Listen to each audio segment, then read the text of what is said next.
சுத்தும் கடலுக்கரைய பார்த்து சத்தியமா கோயில் கொண்ட சுப்பையா, எங்க குப்பத்துக்கு குலவிளக்கு நீ ஐயா.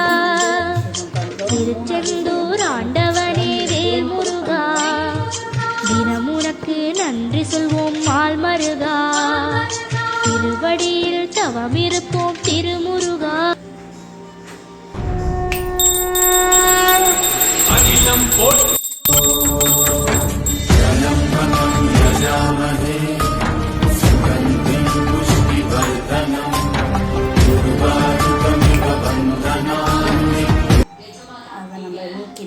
இப்போ மூணாவது அபிஷேகம் பண்ண போகிறோம்.